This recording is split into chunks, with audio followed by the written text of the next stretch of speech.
Last lesson, we talked about the Church of England and how under Elizabeth I, the Church of England adopted key Protestant doctrines, but kept much of the organizational structure of the Catholic Church. Neither Catholics nor Puritan dissenters were happy with her compromises, but she was a good leader. It was the compromises that brought unity back to England. So let's talk about how the Catholic Church responds to all these Protestant movements across Europe. The Catholic Church leadership was torn on how to respond to the Reformation. Some wanted to focus on making much needed changes in church practices and policies, while others wanted to attack the Protestants. So some want reform, some want to push back. Ultimately, the church's response would involve both of these actions. What became known as the Catholic Reformation showed that the church was willing to implement internal reforms regarding some practices. However, there would be no compromise on theological issues. With the so called Counter Reformation, the church would strike out against its perceived enemies. So the Reformation was the Protestants breaking away from the Catholic Church, and the Counter Reformation is the Catholic Church trying to get its people back from Protestantism by reforming and fighting the Protestants.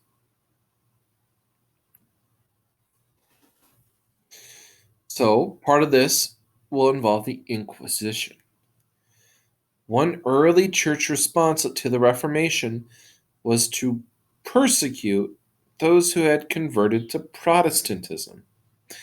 However, the church also wanted to try to reconvert Protestants to Catholicism. They want their people back. The Inquisition provided one very tangible way to draw people back to the Catholics, while also discouraging the spread of Protestant ideas.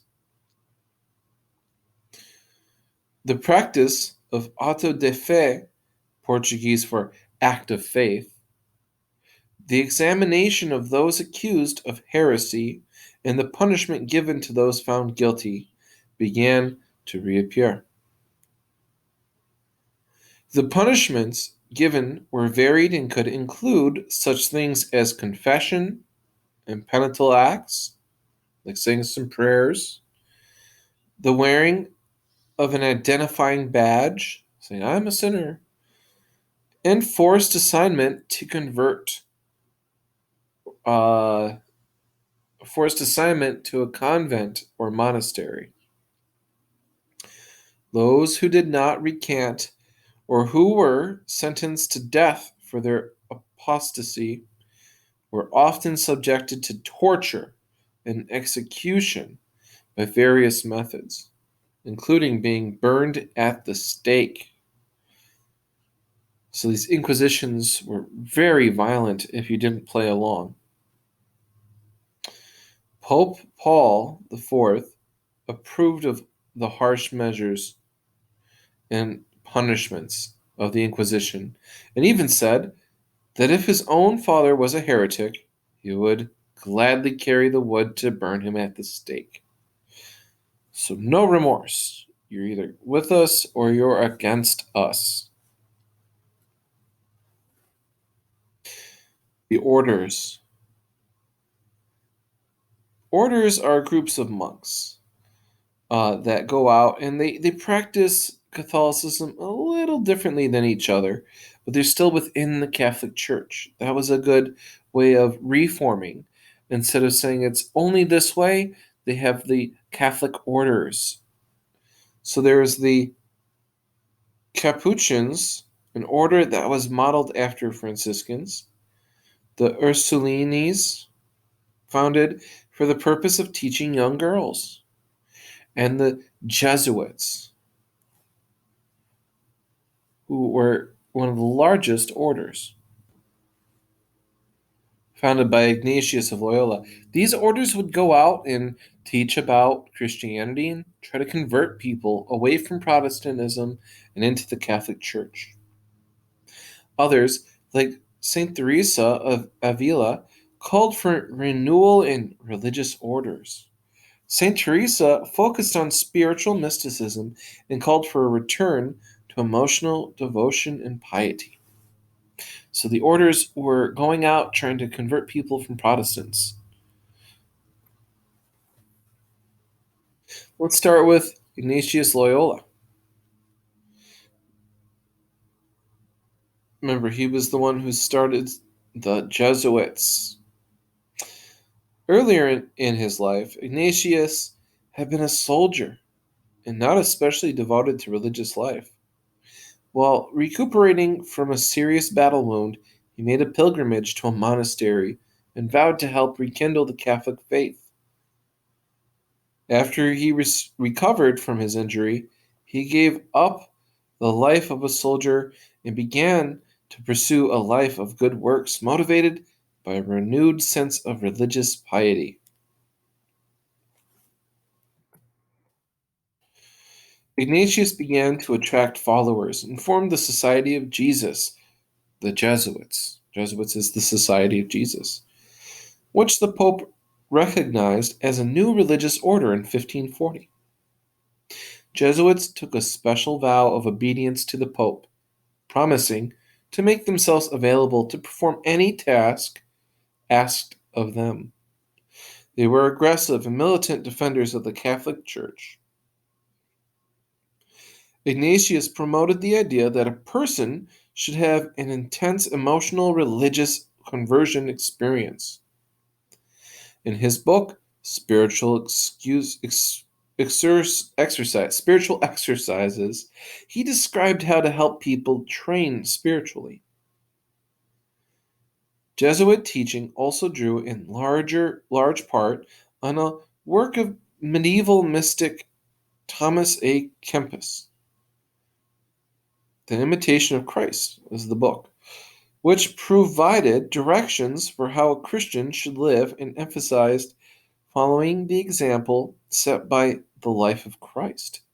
Hence, Jesuit, Society of Jesus, uses the life of Christ as their religious example. Jesuits came to play an important role in education, establishing many schools that not only promoted theological education but also taught non religious subjects. Jesuits also became very active in missionary work, converting people, traveling not only in Europe but also to India and China. The Council of Trent, where the Counter Reformation really takes off. In March 1545, a council composed of Catholic dignitaries met in Alpine town of Trent, which lay on the border between Italy and Germany. The Council of Trent had two main goals. One, to clarify and codify Catholic dogma. What do we believe in? What do we stand for as Catholics? And secondly, to reform problems and abuses within the church. They finally acknowledged maybe the indulgences weren't such a good idea. Maybe they were becoming too corrupt. They were addressing these complaints. As a result of Trent, the papacy became more centralized, organized, and aggressive. The ideas of the Reformation did not influence the Council of Trent to alter Catholic theology. Instead, the church officials on the council reaffirmed traditional doctrine and were determined to suppress what they saw as the heresy of Protestant ideas, that predestination and other Lutheran things, and the Anabaptist beliefs that the communion was symbolic or a memorandum, and that you shouldn't be baptized as a child. The Catholic Church didn't play with any of those theological ideas. The Council rejected point after point of theological change and reasserted the importance of the Pope, the seven sacraments, transubstantiation, and other beliefs. In addition to the conclusions shown in this slide, the Council also disavowed Greek, Hebrew, and vernacular translations of the Bible, declaring the Latin Vulgate version to be the only acceptable translation. If you're not reading the Bible in Latin, you are not reading the Bible.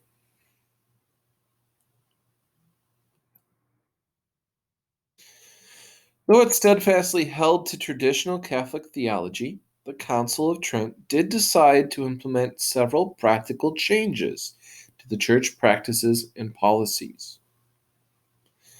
An index of forbidden books was created that indicated what books Catholics should not read. Notables such as Luther, Erasmus, and Galileo were all listed on the index of forbidden books. The council encouraged monastic reforms and placed a renewed emphasis on priestly vows and obligations to their congregations. The council authorized the creation of new seminaries in order to increase the number of trained priests. Also, the church would continue to offer indulgences, but would freely give them to congregants rather than sell them. So that was Luther's big thing, the making money off of selling indulgences. They're going to stop making money by selling indulgences. So there is some practical reform, the cutting of corruption. That is the end of our lecture on the Counter Reformation.